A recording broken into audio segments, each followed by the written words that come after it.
Hi, I'm Mike Gartland. I'm a reporter with the Daily News, and we're here today at the 92nd Street Y to talk about the physical and mental health impacts caused by the 9/11 attacks. I am here with Dr. Rosalind Wright and Dr. Michael Crane from the Icahn School of Medicine at Mount Sinai. And we've got some questions we're going to go through, and Rosalind, Michael, feel free to introduce yourselves and we'll get started. Sure. Hi, good morning to everybody. I'm Rosalind Wright. I'm a physician at the Icahn School of Medicine at Mount Sinai and a researcher who is very interested in the short and long-term effects of environmental influences on health. And that I think about very broadly, as we'll, I think, touch upon today around the 9/11 exposures and incidents.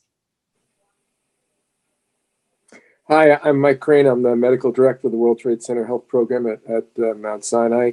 I'm mostly a clinician, often an administrator, and I have a clinic of about 22,000 people who we've been following up over the long term since the 9/11 event and a few years after that. And I'm very delighted to be appearing on the same panel with Roz and with you, Mike. It's good to have you guys here today.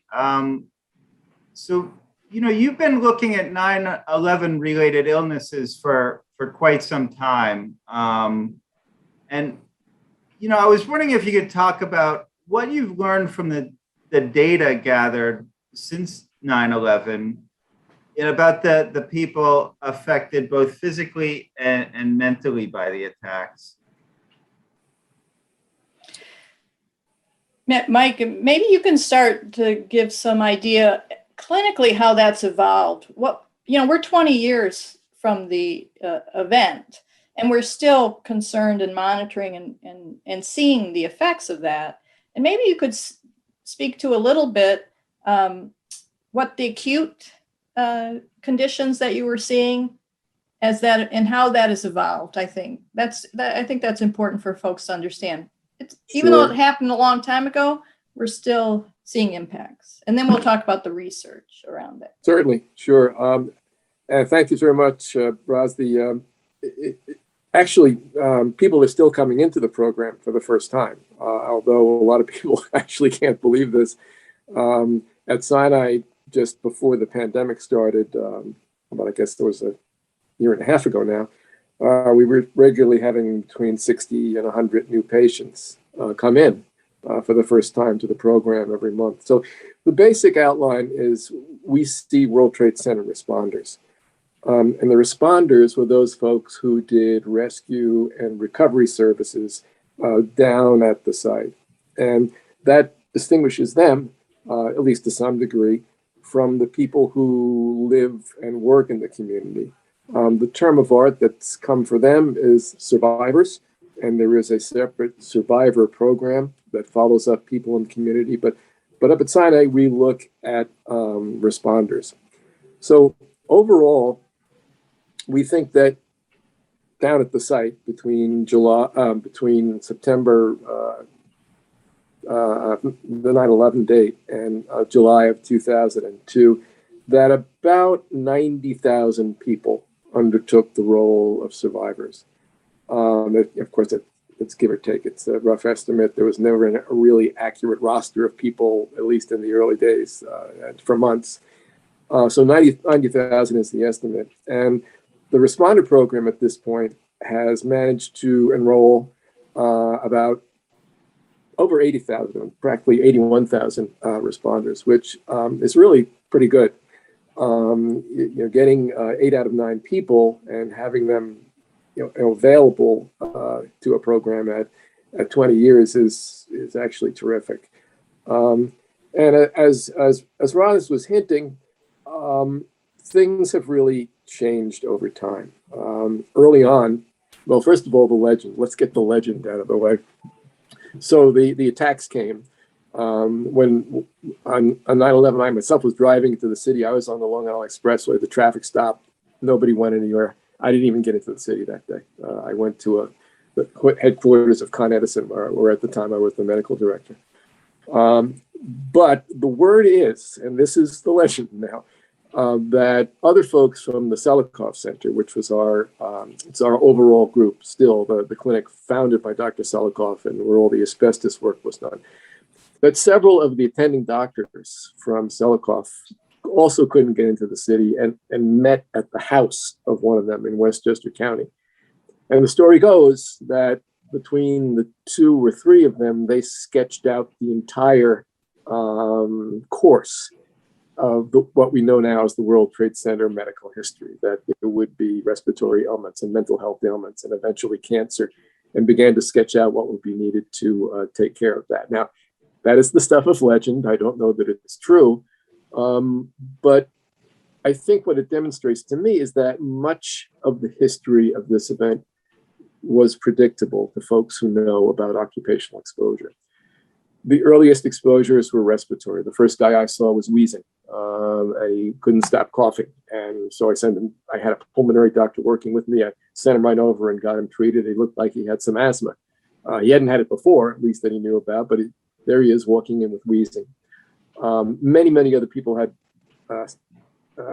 nasal passage and sinus irritation, terrible runny nose, and coughing due to that, upper airway distress. Others seemed that they had swallowed the dust, which was very irritating. It was alkaline in nature and irritating the mucous membranes, and caused a symptom that looked very much like heartburn, like GERD, and which responded to medications for heartburn. So this airway digestive type syndrome was obvious really from day one. What was a little bit more hidden was the mental health impact, which was also present from day one. But in a mostly male workforce of emergency responders, that tends to get a little bit disguised. And for me, it was weeks later when members of management staff at the company I was at came up to me and said, "There's something wrong with the guys. I don't understand it. They are not themselves. We go down there, nobody has any energy, there's no joking, there's no..." And so the managers were aware that something was happening. And as the patients went up to the Selikoff clinic at Sinai to also get treated, because that clinic had a lot of association with various unions, construction, et cetera, the doctors noticed the same thing. And it was PTSD, and it was depression, and it was manifesting itself very shortly after this event happened. And you can understand why. The event was terrible. There was a lot of loss of life.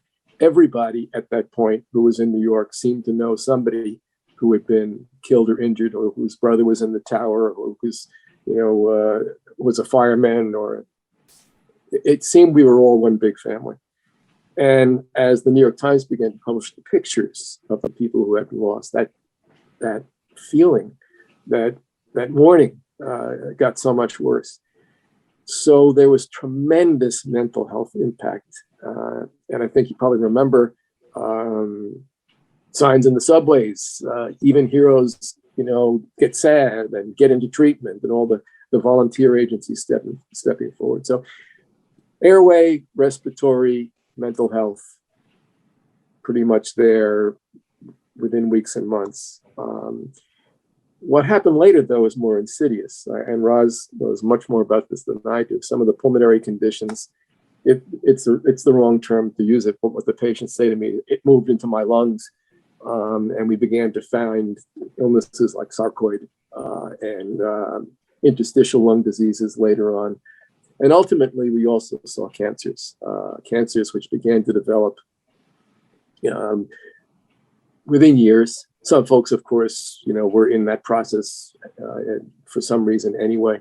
But the numbers of cancers that were reported by responders began to increase. So those conditions were pretty clear. Certainly the respiratory, the mental health within months, and then the more significant cancers and serious conditions within 5 to 6 years after that. Do you anticipate conditions emerging that have so far been latent? Some of these conditions took years to manifest. Are we still kind of, is there still an expectation that we're going to see things that we haven't yet seen, or that we're beginning to see, in recent years, in more recent years? What can you tell us about that? Yeah, and then Roz can jump in any time, because this is also the subject of research. There are concerns already about other organ systems that we didn't think about directly out of the box. There's a liver disease grant right now that's looking at the effects of the toxins on our population as far as their liver function. There's lots of people starting to think about, what does this mean between the toxic exposure, the mental health distress? What does this mean for the long-term mental and neurologic health of our population? Will this be the type of thing that leads to a higher risk of Alzheimer's disease and other neurologic conditions? The lung diseases, there's more conditions that seem to be moving away from the periphery of the lung, the periphery of the airways, to the lung themselves, interstitial lung disease. So there are many conditions, autoimmune conditions. There's a very active program looking at that, because some of the toxins were associated with, and are known to be associated with, the development of autoimmune disease. So yeah, this is really a continuum that we're going to be seeing. And that's not even addressing the really common things that happen in America to populations of mostly males who are 50 over, heart disease, hypertension, all of those. How do they interact with someone who has underlying PTSD? Is that accelerated? So there's lots and lots of questions, and we really need to, one of the things we need to do is keep the cohort together and keep being able to answer those questions. And, knock on wood, we've been able to do that pretty well so far, and that's what we need to keep doing.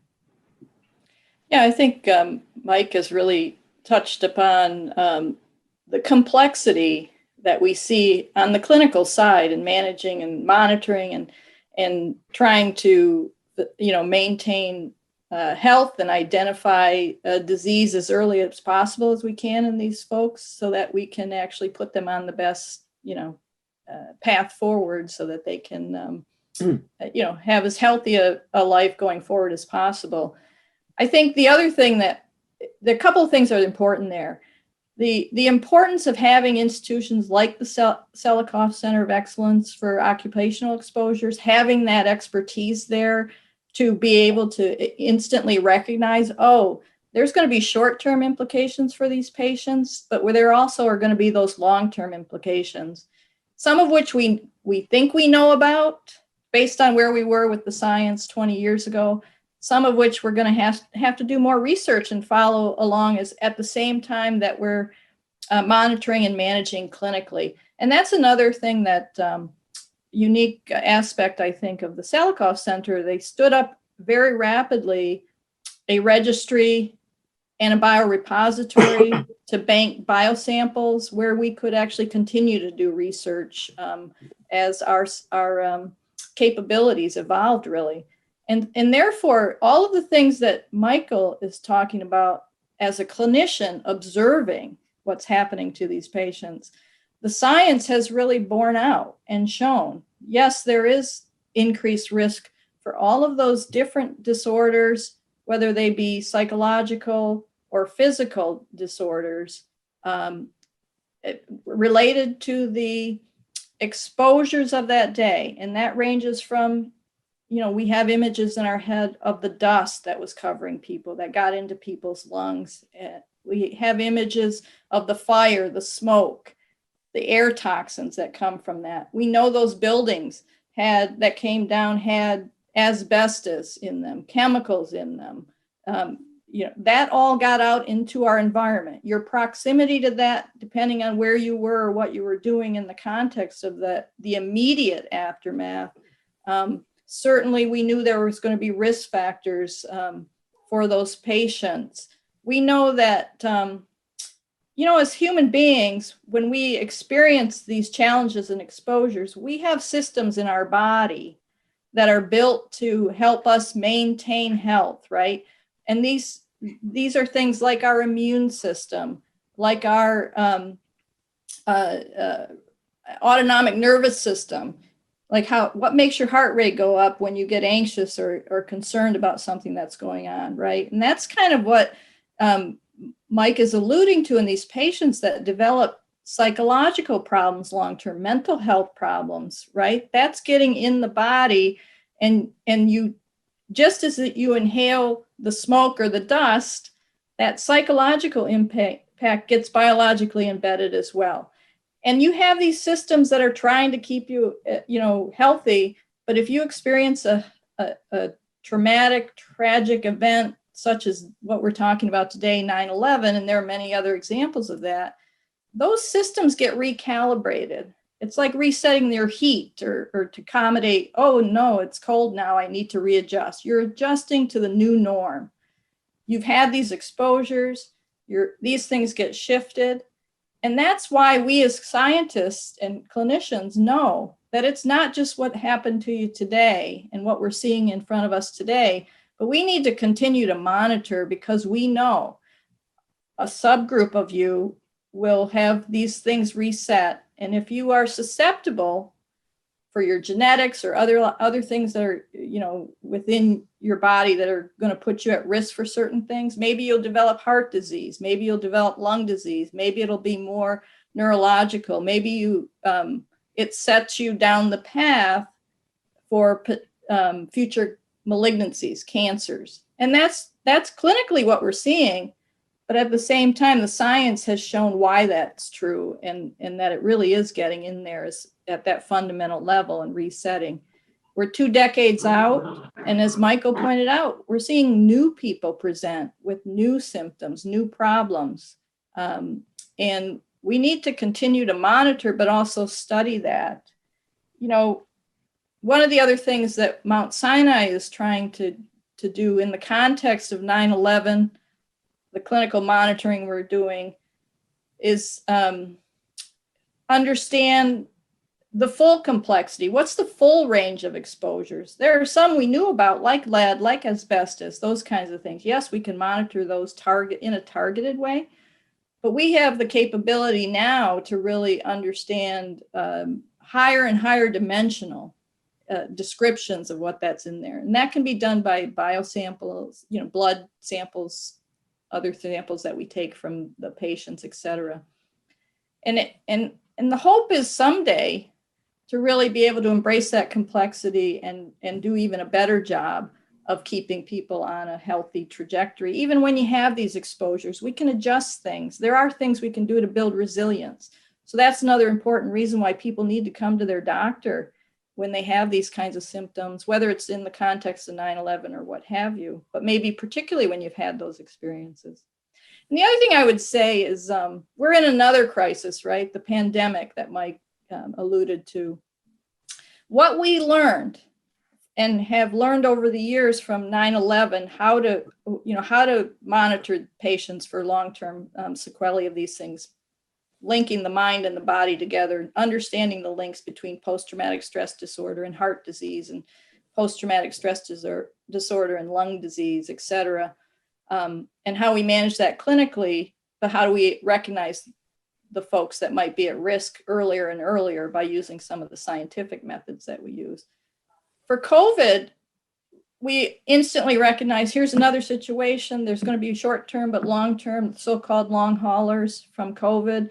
Mount Sinai, we were in the epicenter, New York City, of the COVID pandemic too.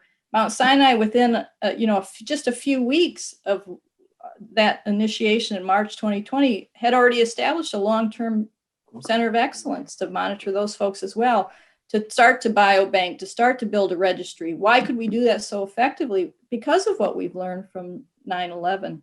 and what we've done around those, and how important it's been to monitor those patients so closely and for so long. How have you been able to apply what you've learned from 9/11 specifically to COVID? Can you kind of drill into that a little bit? Well, it's just as I said, Mike mentioned it. As soon as 9/11 happened, the legend is, and there is truth to that, the experts, the researchers and the clinicians involved in the Selikoff Center of Excellence for Occupational Exposure, who already knew things like lead, silica, asbestos, were going to have short and long-term implications for people, and then as well as the mental health effects. COVID is the same thing. We knew, yes, we're doing the best we can to respond to something none of us had ever experienced before, honestly. And we had to learn on the ground what this disease was, what were all the implications. We could apply some of what we know from, understanding that there are going to be short-term effects on our immune system, for example, with an infection like COVID. But the immune system is going to talk back and forth to all these other regulatory systems that we know from things like the research around 9/11. And we know it's not only going to be short-term, you got to get somebody through that short-term illness, but there can be long-term sequelae because your body's, trying to fight that virus off, and that can reset those systems, just like all of those exposures we talked about with 9/11.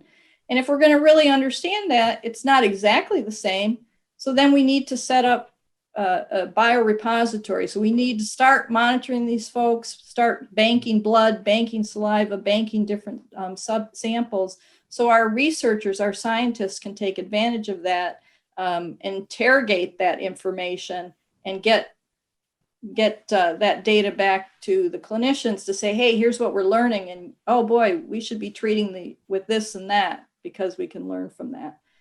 9/11 and what Mount Sinai did to set up all the resources around that just made it, and there were some, you had to learn as you go. And some things worked well from the beginning. Some things didn't work so well. We had to regroup and do it a different way.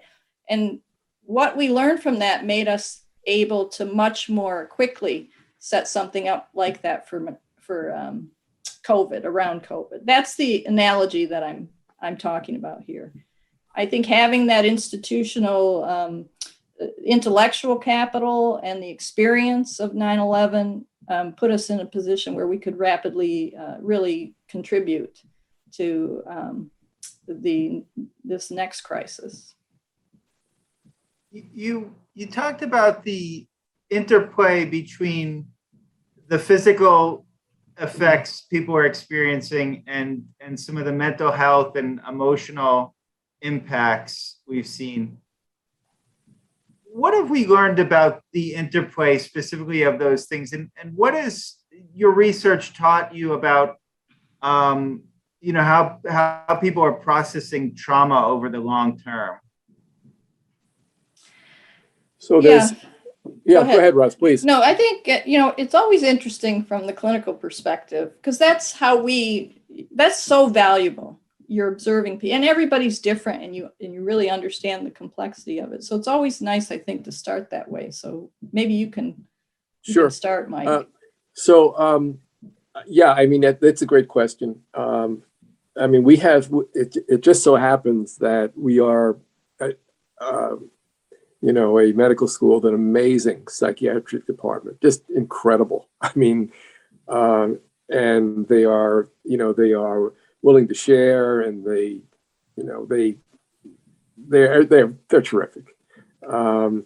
So since the very beginning, they've been helping and supporting us, with our cohort. As I look back, and this is even before I got to Sinai, which was in 2006, there were psychiatrists who just stepped forward and say, well, I'm going to help you with this. I'm going to help you with this group of people. Even when there was no program, there was nothing. And the folks at that point, we were to get under New York state law, if you have a work-related injury, and this was work-related, you have to go through workers' compensation, and there's tremendous institutional difficulty still, but back at that time especially, in having workers' compensation recognize work injuries which were not physical injuries. In other words, you broke your arm, workers' comp would say, oh yeah, okay, well, let's take care of that. If you walked in with post-traumatic stress disorder, they'd go, what? And so you'd be there, the people would be left kind of waiting, lost, not able to get care, not able to figure out which way to go. And people down at the clinic in Sinai came in and started treating those folks, essentially unpaid, really. I mean, they were just working and with no guarantee of ever getting any reimbursement. And this happened all around the city, of course, other locations as well. And we saw this tremendous, move forward in the mental health community. One of the really important things, though, that was established is that the PTSD was genuine in this population. And there was a Dr. Jean Stellman working at Sinai for a while who had done a lot of work with Vietnam vets, and she really nailed it and started to write about it. And so the field moved forward, and other researchers then came in. Folks from Yale came down to help out, and other groups. And there's been now a tremendous amount written, and the word, this is their word and not mine, and I'm way over my head here. But talking about, and they use the term trajectory, the trajectory of an illness, which is, we say things like the clinical course and how the patient's doing, but the trajectory indicates that this is kind of like this individual pathway that's followed that can be very, very different between two people who have the same diagnosis, but are on completely different paths. And one of those things, of course, is the background and how stable the individual is, et cetera, family, et cetera. The interaction with other illnesses, of course. But there is this unique set of circumstances and then this unique pathway for many patients who develop mental health conditions, particularly PTSD due to a specific event. And to me, that's always been fascinating, it's like watching, it's not a good analogy, but watching the flight of birds, right? They're completely different, and you can't expect them to be the same at all. And so when you see them clinically, you have to be prepared to hear all kinds of different stories, all kinds of different circumstances, to understand all types of different experiences and how they as people are experiencing just daily life. What happens to them when they see the building collapse in Florida? What happens to them when they see the news of the past few weeks in Afghanistan? And each of those experiences becomes individualized, and there's no packaging. It has to be the individual patient. And that being said, you still need to follow your cohort. You still need to follow them all as a group without, dissipating the energies of clinicians. So what Roz said is absolutely right. Bringing them together, following them up, getting the best science, getting the blood work, all of that is key. But never, ever, ever forgetting that, particularly in these situations, the individual experience is so unique and has had such different effects. Right. Go ahead, Russ. Yeah, I think the point, bringing the science together with that is, how can we help you as a clinician with that individual sitting in front of you with that broad context? And that's why a lot of this data, this bigger and higher dimensional data that we collect around that, whether it's from the biosamples to understand biologically how things get embedded, to characterizing your psychological well-being, functioning, other exposures, et cetera, is so important. because if you understand holistically more,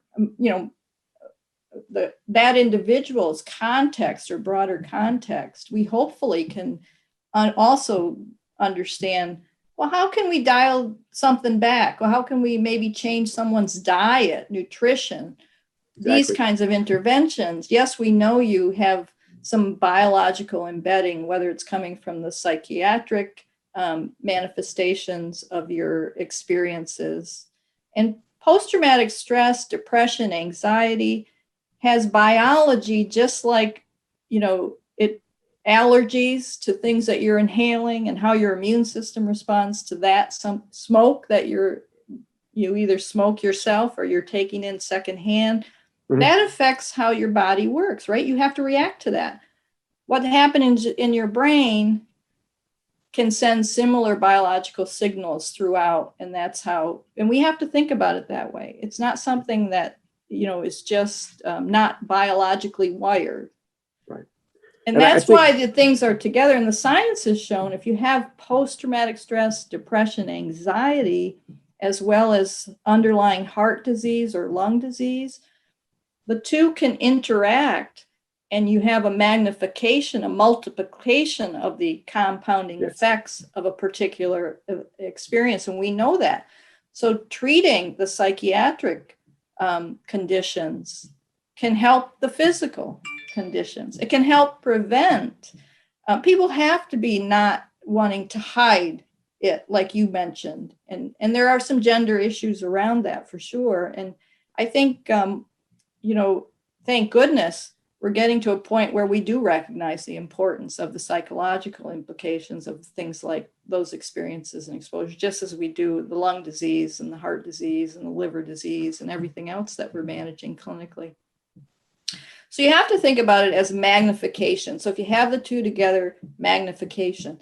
The other thing that's important, I think, for people to understand, and we need to do better as a medical community to let people know, is the sooner we can understand and catch some problem related to an event, like the sooner we can catch psychological symptoms and problems from an exposure, we can get you back on a good path right away and hopefully prevent, and not hopefully, but there's evidence we can prevent the long-term implications of that by treating the psychological, as well as saying, oh, hey, you were exposed to this exposure. Here's what we can do right now to minimize the effects of that, but also take care of the psychological side of it as well. That's huge. We can prevent a lot of this if we really get on top of that and recognize it. And that's why I think it was unique and so important. And to have that happen at Mount Sinai, as Mike says, there's a long history and tradition of a strong psychiatric department where we recognize the links between the mind and the body in all that we do. Roz, as you were talking, I was just thinking, just a similar aspect, but a little bit different.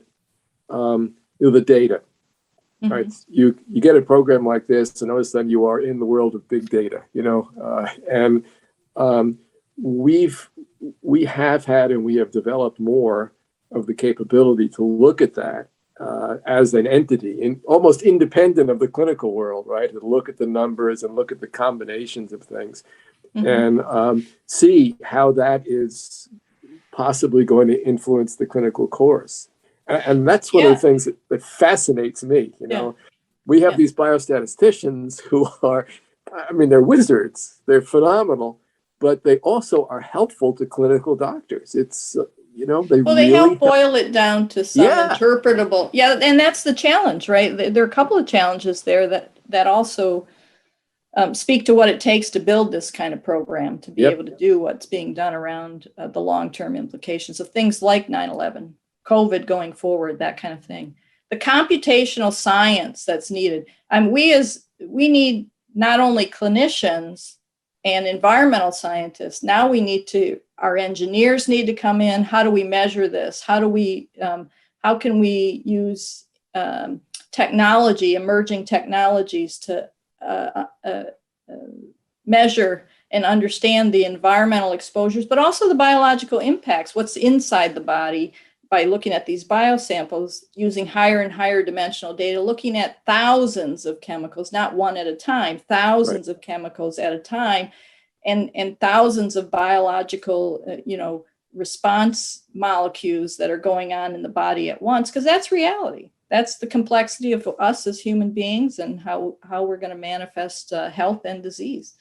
And now we need computer science. Now we need higher performance computing and engineers and people that early on in my medical career and my research career, I wasn't thinking that's what I needed, but that's exactly what we need now. Mount Sinai has invested a lot in that type of capacity. And now we are able to do that on a much bigger and bigger scale, but then translating it to the clinician. That's ultimately what we're about. We're a hospital. We don't do the science just for the sake of science and publications. Right. It's always geared towards how can we help the clinicians on the front lines translate that to better health outcomes. And so what Mike talked about with the close collaboration between not only the psychiatrists and other clinicians or clinical departments, but also high performance computing, our computational scientists, statisticians, and folks that really can help us look at this high dimensional data, use things like artificial intelligence. We hear a lot about that today. And what does that mean? That means how do we look at bigger and bigger data sets that are beyond the capacity of, this brain? We need the computer science. Certainly my brain, Roz. Yeah, but it takes a huge group of folks to do the kind of big data science that we're doing. But because, again, that kind of gets back to a point we made earlier. What we've learned and what we have acknowledged that we need to understand the impacts of 9/11 on long-term health and well-being, we can translate to other things that come along, like COVID. So these scientists, the computational scientists, came together and really during the COVID pandemic, when it hit us in March of 2020, within a month we had a whole new center stood up with these folks, and they only had their eyes on COVID, and they were feeding in all the data from our 8 health systems that we were getting from the patients that we were seeing. And they were working around the clock to translate that back and say, clotting seems to be an issue here. We need to use anticoagulation. That's how those things were discovered right away, and faster than I've ever seen in my entire career. And it is because we've invested in this kind of collaborative infrastructure around this. So important to what we're learning and continuing to learn to care for these folks that experienced 9/11, but has even broader implications for medicine and how we're going to do preventative care and medical monitoring going forward, for sure. The teamwork that Roz is talking about was kind of hyper evident all through COVID. People were talking about working out of the box. People were doing things they've never done before. We had started with our patients, with 9/11 patients. We felt they were pretty vulnerable, because of all the pulmonary irritation and the airway irritation that we kept on hearing about. People, when the sense of smell goes, wow, watch out, you're in trouble, and all of these early indicators. And we didn't necessarily want to bring people into the clinics or the ERs because the contagion, was everywhere. The vaccines weren't around yet. And one of the things we were doing is try to use telehealth to treat our patients at home, which we had done some of, but not with really sick people. Basically not. And we started to do that.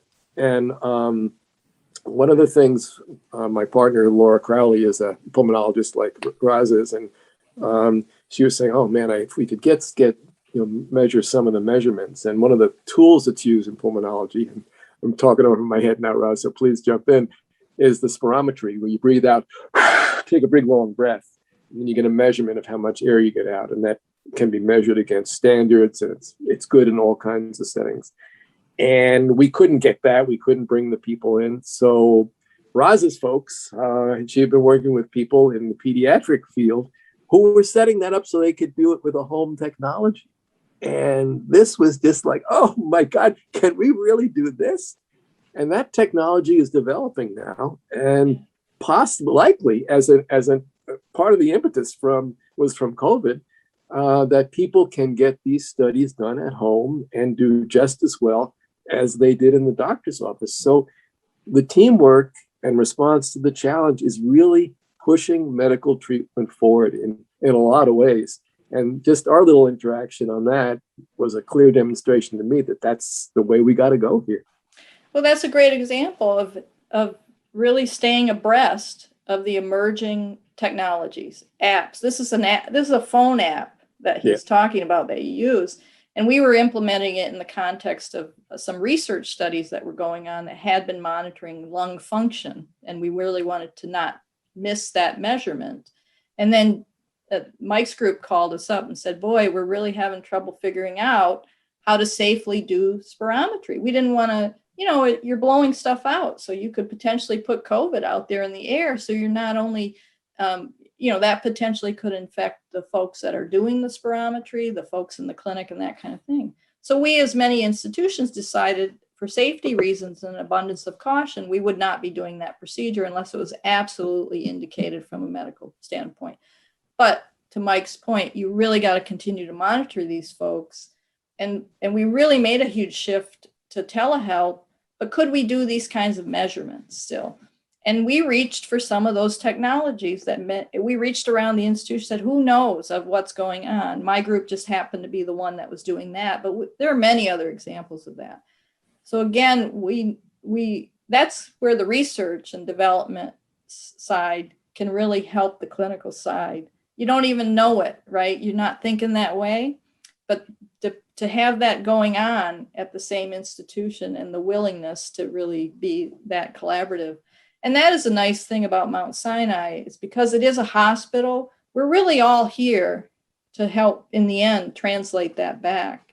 And Right. Never was it more exemplified than during COVID. And I'm sure I wasn't here 20 years ago, 9/11. I wasn't here in New York City. I was in Boston at the time, and things were happening there for sure too. But I'm sure it happened here. I'm sure you saw the same thing happen here. And then it grew into what we're talking about today, and we can still, contribute to not only 9/11 and what's still going on for the folks that experienced that, but these new events. And that just is so gratifying as a clinician, as a scientist, as an administrator, as you could talk to anybody at any level in this system, and I think you'd find that to be true. We touched on before the size of the cohort. I believe it was 81,000 people out of about 90,000. Is that right? Yes, for the responders, yes. Yeah. And so what kind of resistance have you encountered over the years in bringing people into the cohort? And how much would you say that's related to the mental health aspect of things? How much is that related to just tracking people down? I mean, 81,000 out of 90,000 is like I think you mentioned, Mike, a pretty good percentage there. But, could you talk a bit about where the resistance is coming from people? And is that a cultural thing? Is it mental health thing? Is it a logistical thing? That's a great question. And I've been kind of asking myself that for years, actually. I mean, there's still now police officers down in certain parts of New York City. And whenever I'm down in those parts of New York City, I will see these police officers. They're usually coming out of the same coffee shops. And I will stop and say, are you in my program yet? I know you're a World Trade Center responder. Are you in my program yet? And they say, oh, I'll get there, Doc. I'll get there, right? But the usual response is, and it had been for years, something to the effect that, Doc, I'm feeling okay. I really am. And I'm not too worried. But I know the other guys are not feeling okay. And they are really worried, and they should be. You take care of them. Use the program for them. Take care of them first. And they mean it. They mean it. They have this level of, I use the word altruism, and I think it's pretty accurate. They are self-giving. You have to be that way to run into a burning building, or, stop a crime, or, jump in front of a bus and pull somebody out of the way. All the things, climb into windows and buildings to save people. You have to have that. And so many of these folks have that basic orientation towards life. So you have to get past that, and you have to say, we have abundant resources. There's no shortages. We can take care of everybody, and we want to take care of you. And that sometimes is enough to say to them, oh, okay, all right, I'm not taking it off somebody else's plate. I'll come in. But that has been really, really operative the entire time and still is, the entire time I've been doing this. And I think it's a remarkable characteristic of this population. I've never really run into it before. And I think it's real.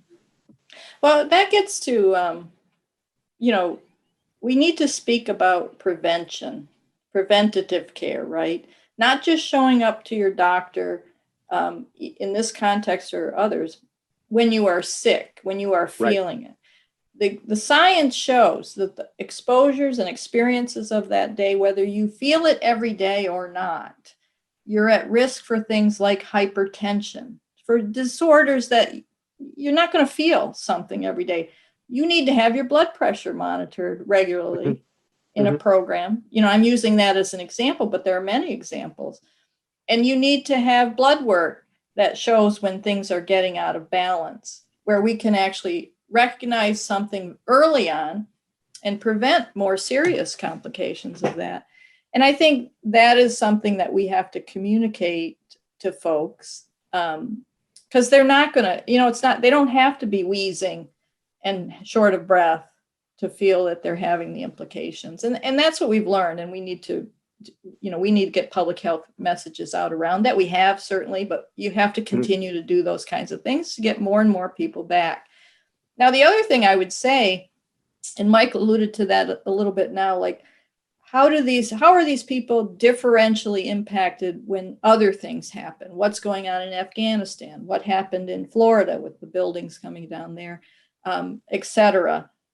And it's those times in particular we might be wanting to reach out, right? Because we know there can be exacerbations of long-standing issues around their experiences of 9/11 that can actually differentially affect those folks. Acknowledge that. When you validate that, when a clinician validates that for somebody, that sometimes can empower people. Oh, I didn't know that. They need to hear it again.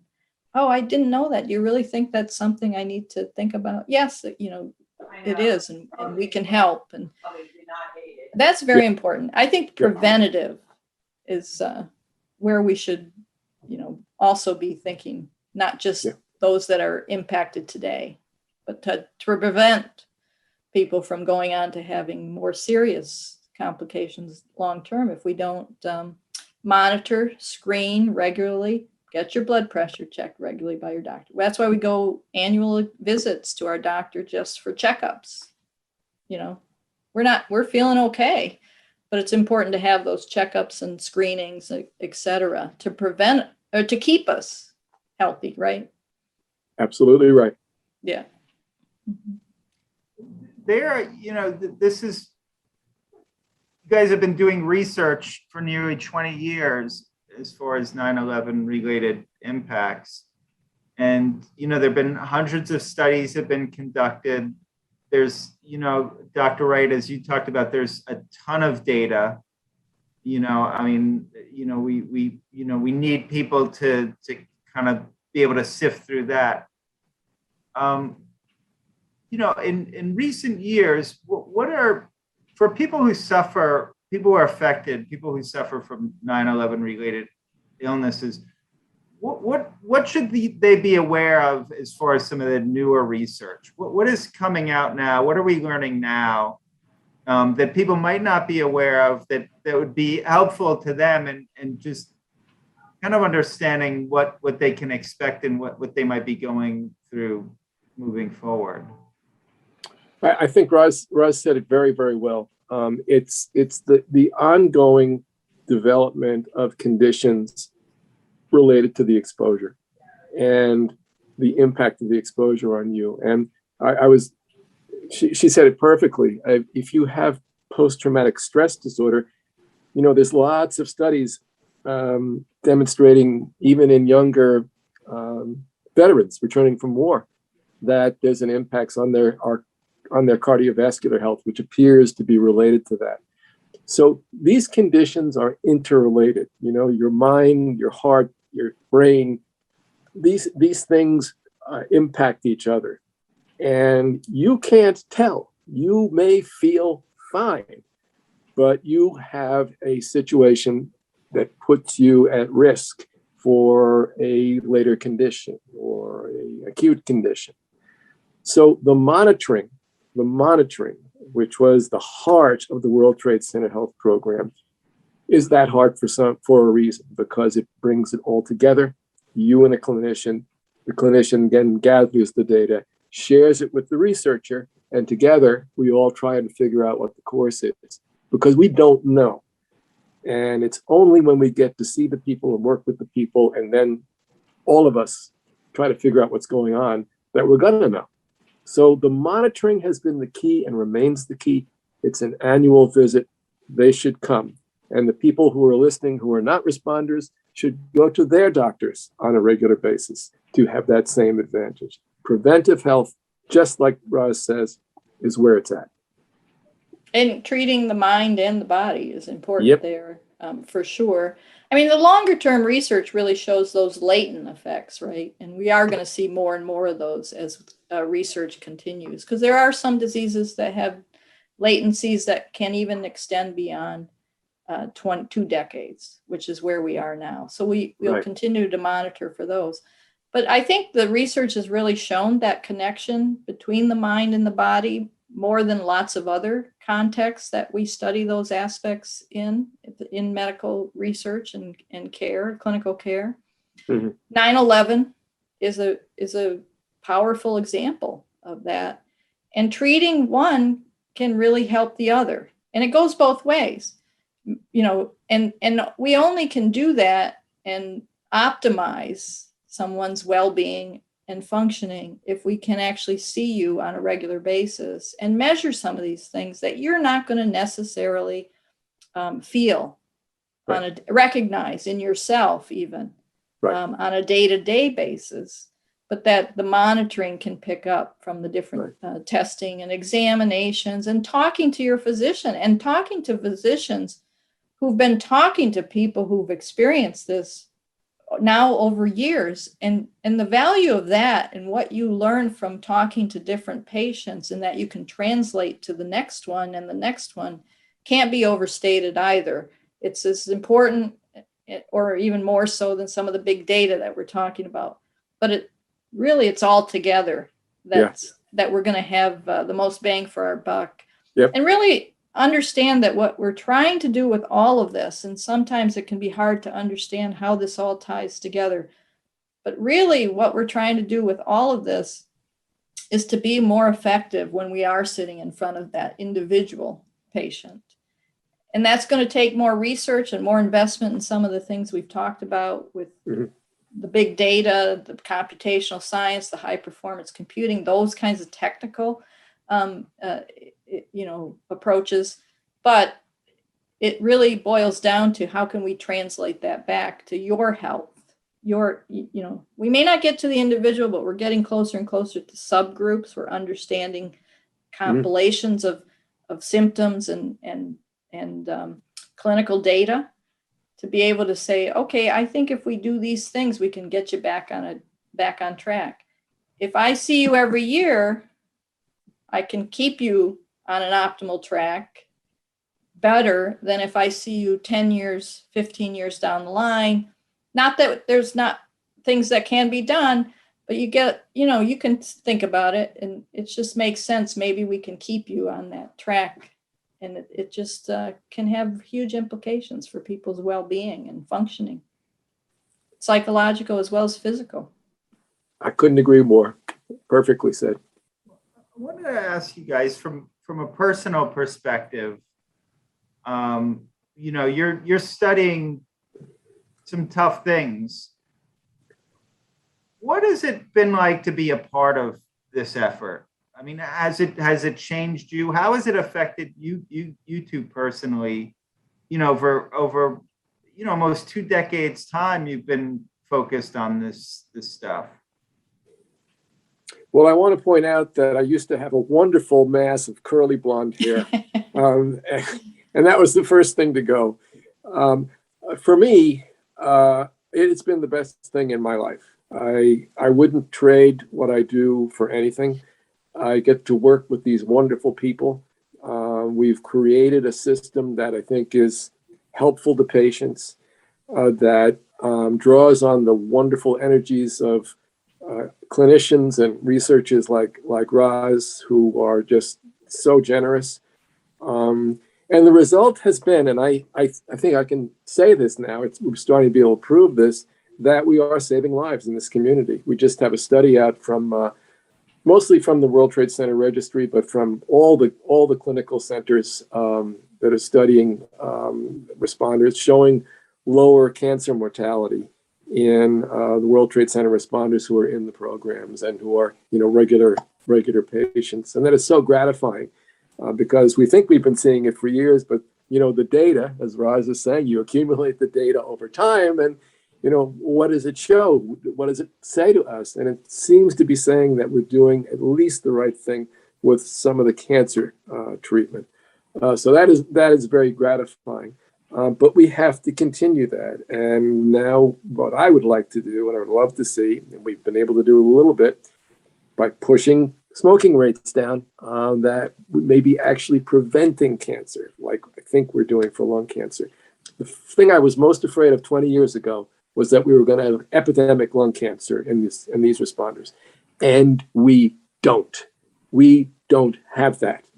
And we could have had that. And we don't, I think, because of what the program did. So that gets me up every morning, keeps me going, and puts me out the door with a smile on my face.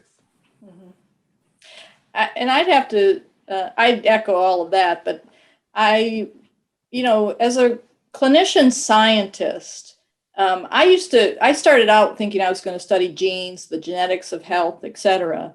And then when I started seeing patients, even as a medical student, a house officer, and then as a senior physician, it was true. It was so evident to me, that connection between the mind and the body. And I have spent a career trying to show that gets biologically embedded, just as breathing in tobacco smoke or an air pollutant or an allergen. And that's what I tell my patients. It's not in your head. It's just the same way. It gets into your body. I call it social pollution sometimes, just to get somebody to wrap their head around it. And it gets biologically embedded, has implications. It's connected. We have to think about the two together, the physical and the mind and the psychological well-being, and give people permission, because some people need that permission, right? To acknowledge that that's just as critical as how's my heart doing? How are my lungs? Doc, you need to, and treating one has so much implications for the other. And if we do it more on a holistic level, so that to me as a clinician, to see that science grow, where it's really translating back to how we think and take care of patients, whether we're talking about this program or not. But this program really advanced that idea in a significant way. And you can't understate that. But it has much broader implications to how we think and care for patients at Mount Sinai and, globally, really. And it's going to be key to things like getting us out of this pandemic and trying to minimize the long-term implications of what we've all been through now with this. But think about people who went through 9/11, and then that's compounded by having to go now through this. They're sensitized. They're more sensitive and vulnerable to that. We also know that. So we have to acknowledge that and think about that. It wasn't in our mindset, I think, when I started practicing medicine. And it is right there on the forefront now. And that's so such an advance. And that's, I think, a tremendous, to me, that's a huge contribution of this program. And, you know, we need to just start, Mount Sinai, more broadly, we need to continue to build that collaborative group of folks to come in from various aspects of scholarship, computational science, computer science, people, you know, we didn't imagine working with the technical side. Boy, do we need that to really continue to grow and understand how to best take care of people going forward. Absolutely. And So that's well said. exciting. That's Yep. exciting. It Yeah. sure is. Yeah. Well, thanks for being here with us today, Dr. Wright, Dr. Crane. I've got so many more questions I'd love to ask you, but you know, I think we've reached our time here. I really appreciate what you shared, and thank you for all the work you've done.